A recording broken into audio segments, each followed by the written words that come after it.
लोकतंत्र एवं विविधता। लोकतंत्र एवं विविधता सिविक्स का चैप्टर नंबर 3 है ये।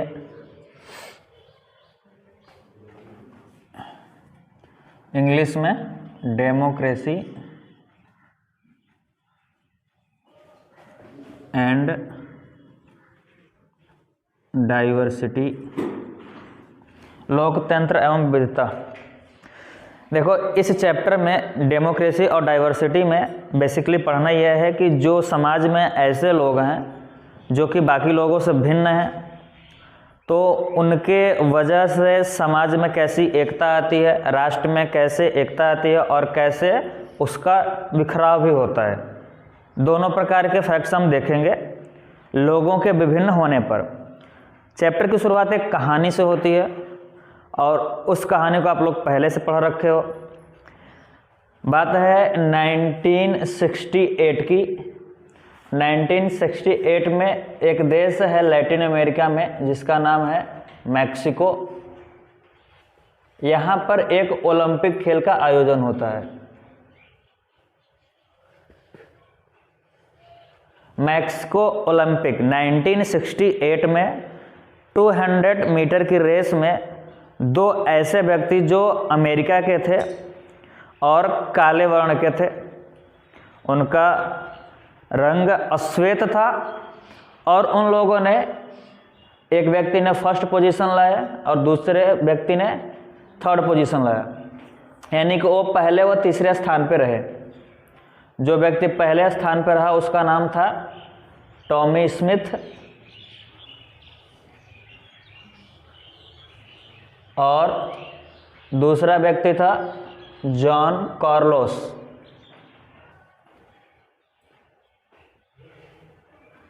दो व्यक्ति थे और जो सेकंड पोजीशन पर आने वाला व्यक्ति था, सेकंड वाला पोजीशन का व्यक्ति था, उसका नाम था पीटर नॉर्मन। Peter Norman. ये दोनों व्यक्ति अमेरिका के थे और अमेरिका में भी वो लोग एफ्रो अमेरिकन थे। एफ्रो अमेरिकन का मतलब कि वे व्यक्ति जो कभी अफ्रीका से लाए गए थे और उनका जो वंश है अभी अमेरिका में चल रहा है, उन व्यक्तियों को क्या बोला जाता है? Afro American. और ये लोग अश्वेत थे और अंग्रेजों के द्वारा बंदी बना करके वहाँ पे लाए गए थे। दो शब्द समझना आप, एफ्रो अमेरिकन।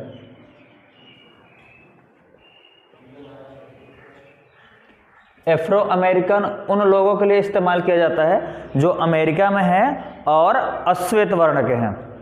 और इसकी वजह क्या है? माइग्रेशन, प्रवास। प्रवास क्या होता है? प्रवास का मतलब होता है कि जब एक जगह से कुछ व्यक्ति रोजगार की तलाश में, शिक्षा की तलाश में या फिर अपनी ज़िंदगी गुजर बसर करने की तलाश में जब दूसरे जगह पर जाते हैं और वहाँ पे बस जाते हैं तो उनका जाना क्या कहलाता है? प्रवास कहलाता है। तो ये एफ्रो अमेरिकन इस प्रवास का ही देन है।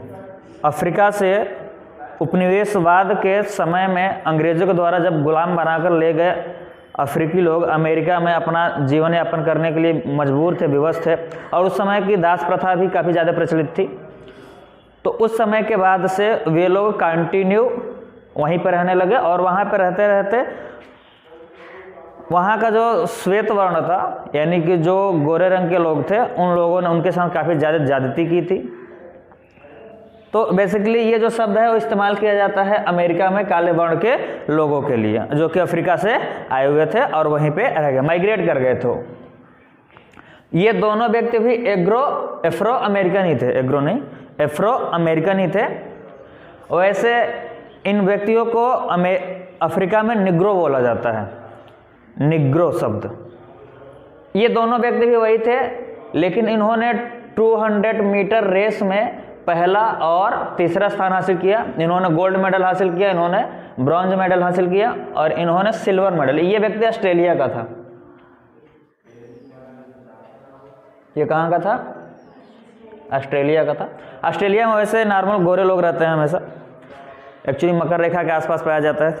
दक्षिणी गोलार्ध में, तो वहाँ पे गोरे वर्ण के ज़्यादा लोग रहते हैं।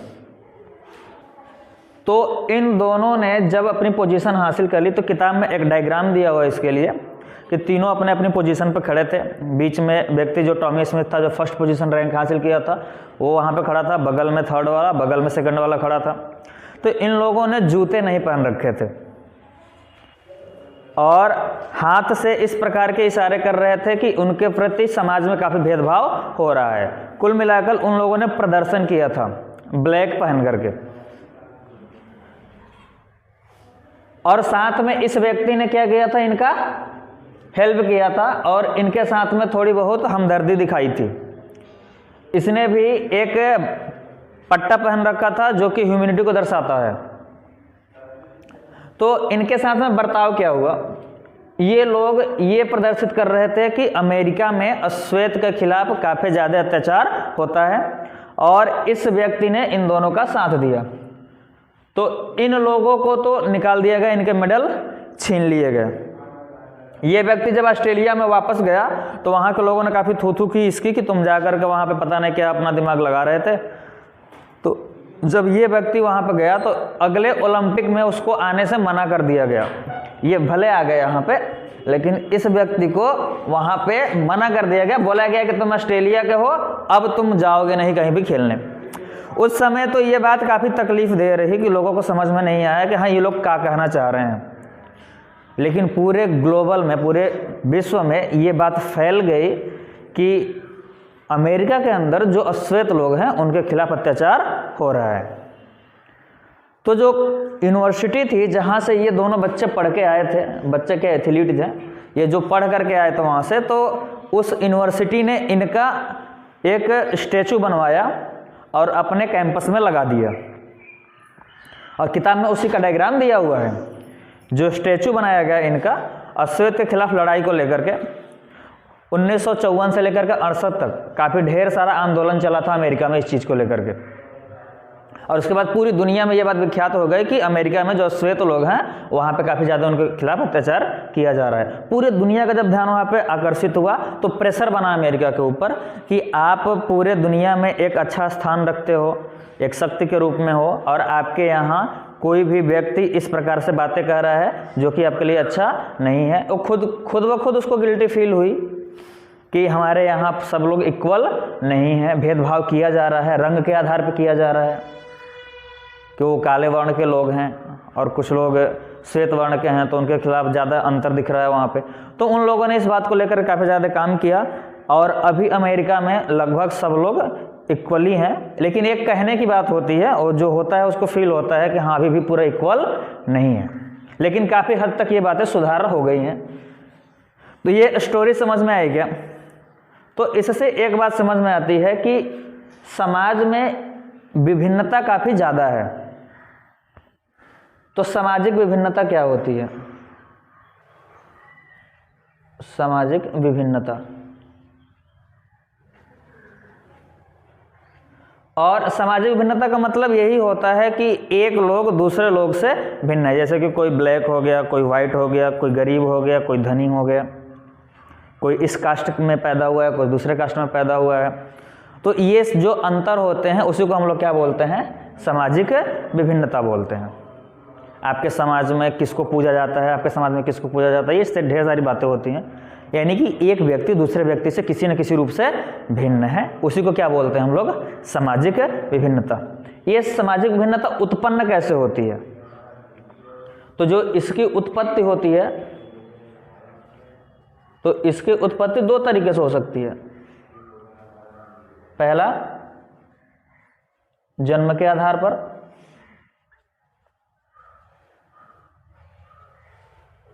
और दूसरा आपके इच्छा पर, यानी कि इच्छा अनुसार।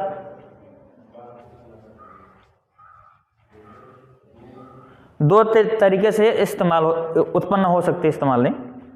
पहला क्या? जन्म के आधार पर। जन्म के आधार का मतलब यह हुआ कि व्यक्ति पैदा हो रहा है तो किस कुल में पैदा हो रहा है, किस धर्म में पैदा हो रहा है, गरीब परिवार में पैदा हो रहा है, अमीर परिवार में पैदा हो रहा है। तो इसके ऊपर किसी व्यक्ति का कंट्रोल नहीं होता कि वह गोरी चमड़ी लेकर पैदा होगा कि काली चमड़ी लेकर पैदा होगा। तो ये जन्म के आधार पर ये विभिन्नता आती है समाज की। और एक विभिन्नता कैसे आती है, अपने इच्छा अनुसार। कोई व्यक्ति अगर बड़ा हुआ और उसको पसंद है कि नहीं हम हिंदू धर्म का पालन नहीं करेंगे, हमको अल्लाह ज़्यादा अच्छे लगते हैं, हम अल्लाह को पसंद करेंगे, तो वो अपना अल्लाह वाला धर्म अपनाना शुरू कर देता है। तो ये उसका डिमांड है। कुछ लोग का मन करता है नहीं मैं बौद्ध अपनाऊंगा, तो वो बौद्ध अपनाता है। तो ये इच्छा के ऊपर डिपेंड है। कुछ ऐसी बातें होती हैं कि कुछ लोग सोचते हैं कि इस कम्युनिटी के अंदर हमें प्रॉब्लम हो रही है, हम दूसरे कम्युनिटी में चले जाते हैं, वहाँ पे जाकर के हमको सुकून मिलेगा।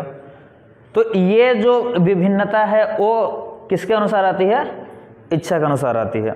दो प्रकार से विभिन्नताएं हो सकती हैं, एक बाय बर्थ होती है और बाद में एक्वायर्ड किया जाता है, किसी का चॉइस जो हो सकती है उसके अनुसार विभिन्नता आती है। किसी भी समाज में विभिन्नता कितने प्रकार की हो सकती है, तो मुख्यतः दो प्रकार की विभिन्नता होगी। अगर बात करें सामाजिक भिन्नता के प्रकार की, दो तरीके से भिन्नता देखने को मिलती है समाज में। पहला ओवरलैपिंग,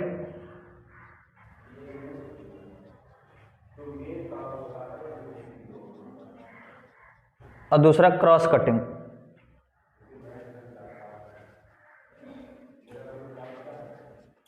ये बात समझना बहुत इंपॉर्टेंट है, ओवरलैपिंग और क्रॉस कटिंग क्या होता है।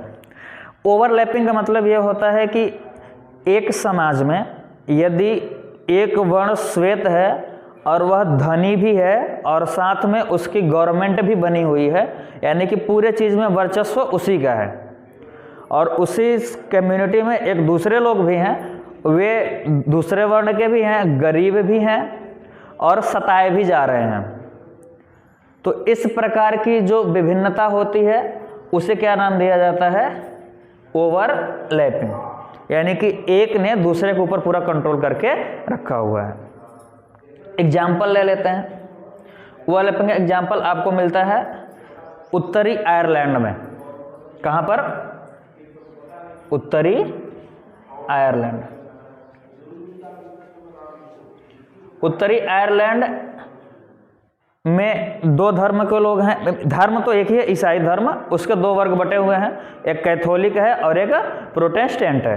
प्रोटेस्टेंट के लोगों का वहाँ पर जनसंख्या ज़्यादा है और साथ में उनके पास पैसा भी काफ़ी अधिक है, और जो कैथोलिक लोग हैं उनके पास पैसे की कमी है, वो लोग गरीब हैं और हमेशा से सताए जा रहे होते हैं। तो इस प्रकार की जो सामाजिक विभाजन की चीज़ें हैं वो क्या कहलाएंगी, ओवरलैपिंग कहलाएंगी। और अगर क्रॉस कटिंग की बात करें तो हम यहाँ पे एग्जांपल लेते हैं नीदरलैंड का। नीदरलैंड में क्या क्या चीज़ें हैं, नीदरलैंड में भी सेम ईसाई के ही लोग हैं, कैथोलिक ही हैं और प्रोटेस्टेंट भी हैं। अरे इन्हीं में जो प्रोटेस्टेंट हैं उसमें गरीब भी हैं और अमीर भी हैं, और जो कैथोलिक हैं उसमें भी गरीब हैं और अमीर हैं। तो यहाँ पे दोनों वर्ग को लोगों के पास समान गरीबी और समान अमीरी है, तो ये लोग एक दूसरे को सता नहीं सकते। तो इस प्रकार के चीज़ों को हम लोग क्या बोलते हैं, क्रॉस कटिंग बोलते हैं। ओवरलैपिंग जहाँ पे होता है वहाँ पे बहुत प्रॉब्लम होती है। जैसे कि उत्तरी आयरलैंड में काफ़ी ज़्यादा हिंसा हुई, हज़ारों की संख्या में लोग मारे गए। जो प्रोटेस्टेंट लोग थे वो बोल रहे थे कि नहीं हम इंग्लैंड के साथ में रहेंगे, क्योंकि इंग्लैंड में काफ़ी प्रोटेस्टेंट लोग हैं, तो वो लोग सोच रहे थे कि हम उन्हीं के साथ में रहें। और कैथोलिक लोग गरीब थे, वो लोग सताए जा रहे थे, तो वो सोचते कि नहीं हम लोग आयरलैंड के साथ में मिक्स होंगे। ये बात थी। तो क्रॉस कटिंग फायदेमंद होता है जबकि ओवरलैपिंग फायदेमंद नहीं होता विभाजन के तौर पे। क्या सामाजिक विभिन्नता का अगर राजनीति से कुछ जुड़ाव देखें तो क्या राजनीति के साथ जुड़ करके इसके क्या आयाम हो सकते हैं, इसके क्या परिणाम हो सकते हैं अगर इसी को राजनीति के रूप में उतारा जाए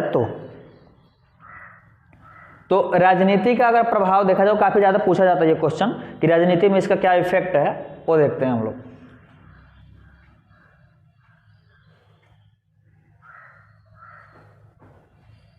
ये सामाजिक विभिन्नता के प्रकार में ये दोनों आया तो यहाँ पे कम्युनिटी बट गई।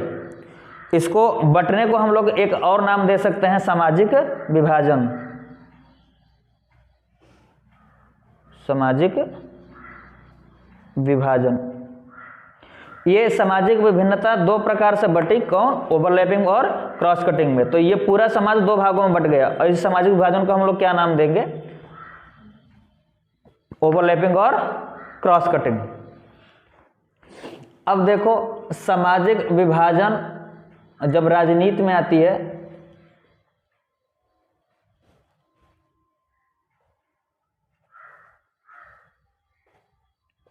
अगर सामाजिक विभाजन की राजनीति आती है तो इस राजनीति के परिणाम को कौन कौन से ऐसे फैक्टर हैं जो काफी ज्यादा इफेक्ट करते हैं, कौन कौन से प्रभाव इसको ऊपर डालते हैं?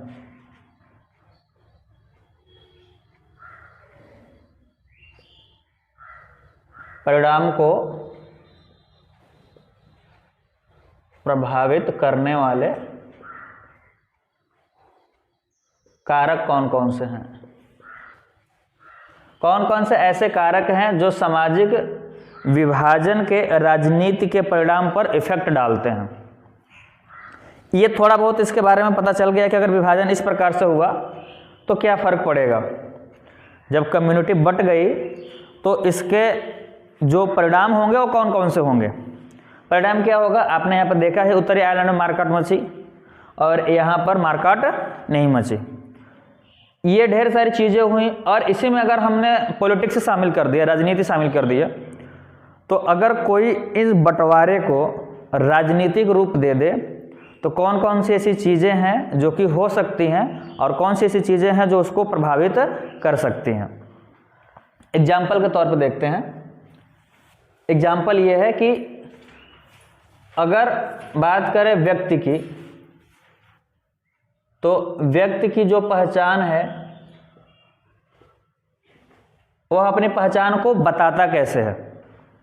यदि एक व्यक्ति है अपनी पहचान बताना चाहता है तो ये कहता है कि मैं हिंदू हूँ, मैं मुस्लिम हूँ, मैं सिख हूँ। अगर इस प्रकार से वह पहचान अपनी बताता है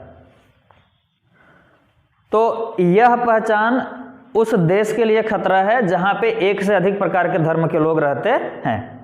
उसको ये बताना चाहिए कि मैं हिंदू हूँ तो हूँ, मैं भारतीय भी हूँ, या फिर मैं मुस्लिम हूँ तो हूँ लेकिन कैसा हूँ? भारतीय हूँ। ये जो डबल पहचान है ना उसकी, तो ये जो पहचान है उस समाज को तोड़ने से बचाती है।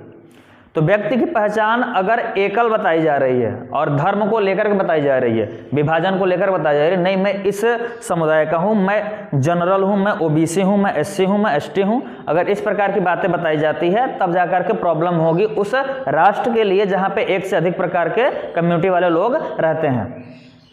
सीधा सा एग्जाम्पल है, श्रीलंका को देख लो।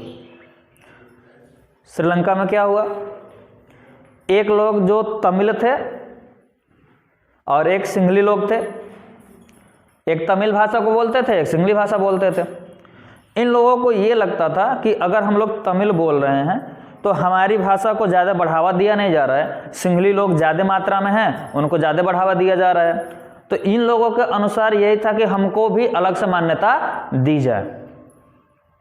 ये लोग अपनी मान करने लगे। ये लोग अपने आप को फिर श्रीलंकन नहीं बताते थे। ये लोग बोलते थे नहीं मैं तमिल हूँ, और बोलते थे नहीं मैं सिंघली हूँ। जैसे कि अगर हम बात करें यहीं पे, तो इनमें हुआ क्या? श्रीलंका में क्या हुआ? विवाद हुआ, झगड़े हुए, मारकाट मची, 20 साल तक गृह युद्ध चला, सिविल वार चला वहाँ पे, और लगभग 2009 या 10 के आसपास ये 8 तक खत्म हुआ ये। और इसी वजह से श्रीलंका का विकास अभी तक नहीं हो पाया उस तरीके से जिस तरीके से होना चाहिए। अगर बात बेल्जियम की कर लें तो बेल्जियम में भी दो अलग अलग भाषा के लोग रहते हैं। कुछ लोग डच भाषा बोलते हैं, कुछ लोग फ्रेंच बोलते हैं, 1% जर्मन भी बोलते हैं।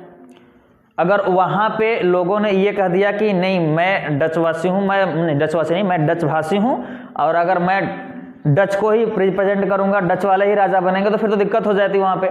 उन लोगों ने अलग अलग कम्युनिटी की अलग अलग गवर्नमेंट बना दी और सबको मिलाकर भी एक गवर्नमेंट बना दी, जिसकी वजह से वहाँ पे कोई प्रॉब्लम नहीं हुई। ये सत्ता की सच डायरी में आप पहले चैप्टर में पढ़ चुके हो। तो ये जो व्यक्ति की पहचान है ये प्रभाव डालता है कि ये जो इसका परिणाम निकलेगा वो कैसा होगा। देश टूट भी सकता है और देश बच भी सकता है। एक एग्जाम्पल किताब में और दिया है यूगोस्लाविया का। यूगोस्लाविया में इसी प्रकार के कारण, व्यक्ति की पहचान के कारण उसके 6 पार्ट हो गए, 6 भागों में वो बट गया यूगोस्लाविया। दूसरा क्या आयाम हो सकता है इसका? दूसरा ये हो सकता है कि जो व्यक्ति है वो पहचान तो बता ही रहा है, साथ में कुछ अगर ऐसे नेता हैं जो कुछ लोगों का समूह बना करके अपने कम्युनिटी को प्रेजेंट करने जा रहे हैं, तो उनकी मांगे कैसी हो सकती हैं? ठीक है, नेता अपने समुदाय को किस प्रकार से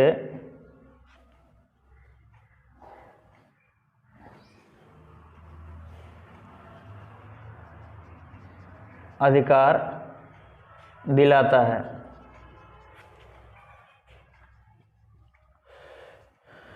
देखो, अगर ये बात आई कि सरकार से किसी चीज़ की मांग करनी है, कोई छोटा सा समुदाय है और सोचता है कि हमारे प्रति ज्यादती हो रही है, हम सरकार से ये मांग कर रहे हैं, तो अगर ठीक ठाक तरीके से उसने मांग की और लोगों ने हिंसक रवैया नहीं अपनाया, तब बात बन सकती है कि हाँ सरकार उस बात को सुने और अपना काम करे, यानी कि नेतृत्व की जो भावना होती है।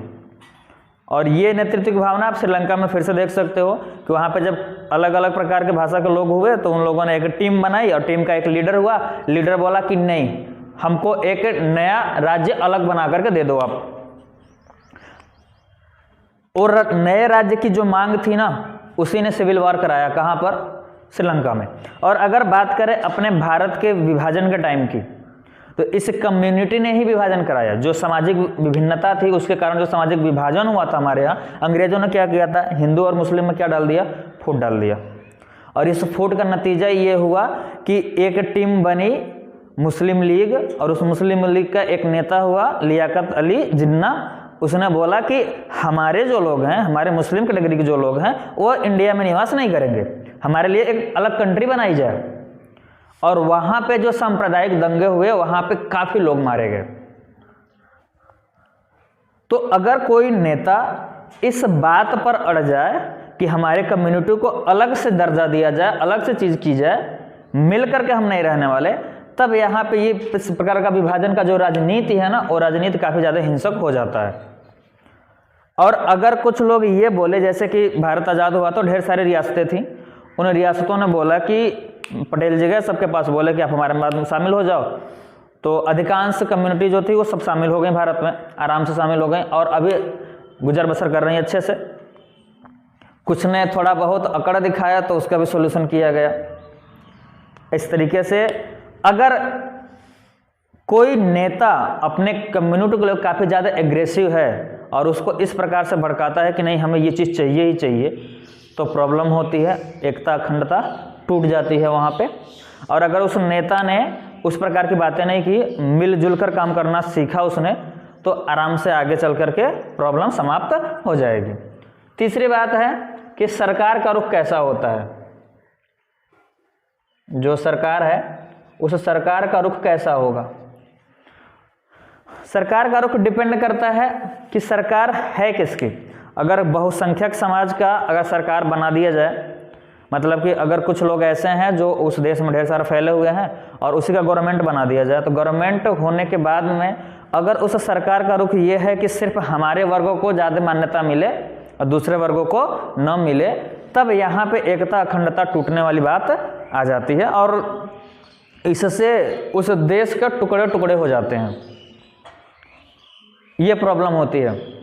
जैसे कि अगर हमारे ही देश की बात कर लें तो हमारे देश में अगर जो भी सरकार बनी हुई है, किसी न किसी एक वर्ग विशेष के वोटिंग से वो ज़्यादा प्रभावित होगी, किसी वर्ग का वोट उसको ज़्यादा मिला होगा। अगर उस वर्ग के वोट को वो ले करके ये सोचे कि मैं किसी इसी वर्ग का प्रतिनिधित्व करूँगा, उसी के फायदे के लिए सोचूंगा, तो अपने भारत के क्या हो जाएंगे, टुकड़े टुकड़े हो जाएंगे, फिर विभाजन होना तय है। और अगर यहीं पे ये सोचे कि हम बने चाहे जिसके वोट से हैं, अगर हम सबकी बातें मानते हैं तो हमारा देश आगे चल के काफ़ी ज़्यादा विकास करेगा, क्योंकि सरकार एक चीज़ के लिए तो बना नहीं है, सबके लिए बना है। तो यहाँ पे सरकार का रुख काफ़ी ज़्यादा मायने रखता है कि सरकार किस प्रकार से बिहेव कर रही है। क्या ये बातें समझ में आ गई क्या? समुदाय भी दो प्रकार के हो सकते हैं, एक स्वरूप का समाज हो सकता है। स्वरूप समाज का मतलब ये है कि जहाँ पे एक ही प्रकार के लोग हों, हाँ वही समरूप समाज। और एक होता है विषम समाज। विषम समाज का मतलब कि वहाँ पे लोग हों लेकिन बटे हुए हों। जैसे कि मान लेते हैं कि जैसे जर्मनी एक देश है, वहाँ पे जर्मन भाषी लोग बहुत हैं और एक ही लगभग धर्म को मानने वाले लोग हैं। जैसे पाकिस्तान में चले जाओ, अधिकांश लोग आपको क्या मिलेंगे? मुस्लिम ही मिलेंगे, लगभग 90% लोग, और एक ही धर्म और एक ही रूप रंग के हैं वो सब। तो इसको क्या बोलते हैं हम लोग? होमोजीनियस कम्युनिटी बोलते हैं, या फिर होमोजीनियस सोसाइटी बोलेंगे इसे। और हेट्रोजीनियस सोसाइटी में क्या होगा कि वहाँ पे लोग होंगे लेकिन अलग अलग कैटेगरी के होंगे, अलग अलग प्रकार के होंगे। ऐसे इंडिया को मान लो, अगर नॉर्दर्न इंडिया की बात कर लेते हैं तो वहाँ पे लोग छोटे छोटे गुठुल्ला टाइप के होते हैं उनकी आंखें अजीब अजीब टाइप के होते हैं। साउथ इंडिया में चले जाओ, आपको ब्लैक ब्लैक लोग मिलेंगे हमारे जैसे। और आप मिडिल इंडिया या फिर उत्तरी इस साइड की बात कर लो, राजस्थान साइड के, तो यहाँ पे गोरे गोरे चिट्टे चिट्टे लोग मिलेंगे थोड़े। तो ये अलग अलग प्रकार की कम्युनिटी हो सकती है, तो इसको हेट्रोजीनियस बोलते हैं, हेट्रोजीनियस सोसाइटी। और कुछ होते हैं होमोजीनियस सोसाइटी, जो कि एक ही प्रकार के लोग वहाँ पे पाए जाते हैं। वहाँ पर तो विभाजन होना जल्दी संभव नहीं होता, वो लोग लगभग एक होते हैं। विभाजन होने की संभावना वहाँ पे अधिक होती है जहाँ पर जो सोसाइटी होती है वो हेट्रोजीनियस हो। ये बात समझ में आ गई क्या? तो इस हिसाब से लोकतंत्र सबसे बढ़िया उपाय है। लोकतंत्र में प्रत्येक वर्ग के अलग अलग व्यक्ति आके प्रतिनिधित्व करते हैं गवर्नमेंट में, जिससे कि सरकार ठीक ठाक बन जाती है और लोगों को प्रॉब्लम नहीं होती। इस पूरे चैप्टर में इसका निष्कर्ष क्या निकला? निष्कर्ष ये निकलता है कि हर बात में ये चीज़ खराब ही नहीं होती, विभिन्नता या फिर ये विभाजन हमेशा खराब ही नहीं होता। तो निष्कर्ष ये निकलता है कि कुछ कुछ बातों को लेकर के फ़ायदेमंद होगा और कुछ कुछ बातों को लेकर ये तकलीफ देह भी होगा उस राष्ट्र के लिए। पहली बात तो ये कि अगर विभाजन होता है तो उस वर्ग का जो व्यक्ति होगा वो प्रतिनिधित्व करके अपने वर्ग को आगे लेकर के जाएगा। यानी कि इससे जो समाज का एक विशेष वर्ग है, पिछड़ा हुआ वर्ग, वह पीछे नहीं रह पाएगा, वह अपना प्रतिनिधित्व करके आगे जा सकता है। इसमें उस वर्ग की ज़्यादा फायदा होगी, उस वर्ग के लोगों को ज़्यादा फायदा होगा जहाँ पे लोग काफ़ी ज़्यादा पिछड़े हुए हैं, काफ़ी ज़्यादा गरीब हैं और सामाजिक तौर पे भी उनका रहन सहन जो है वो ठीक ठाक नहीं है। जैसे कि हमारे समाज में जो SC वर्ग है और ST वर्ग है वो काफ़ी ज़्यादा पिछड़ा हुआ है। तो इनका प्रतिनिधित्व करने वाला व्यक्ति इस विभाजन कारण अपना प्रतिनिधित्व करके आगे जा सकता है। और ये प्रतिनिधित्व तो इस प्रकार से करें कि सरकार को किसी तरह की प्रॉब्लम ना हो। कॉन्स्टिट्यूशन बना हुआ है, उस कॉन्स्टिट्यूशन में जो प्रावधान किए गए हैं उस प्रावधान के अनुसार अपना काम करे यदि, तो ये निष्कर्ष निकलता है कि जो डेमोक्रेसी है वो इन सारी बातों के लिए काफ़ी ज़्यादा अच्छा साधन है कि व्यक्ति अपने राष्ट्र को इन विभिन्नताओं से अच्छे तरीके से बना करके विकसित कर सकता है।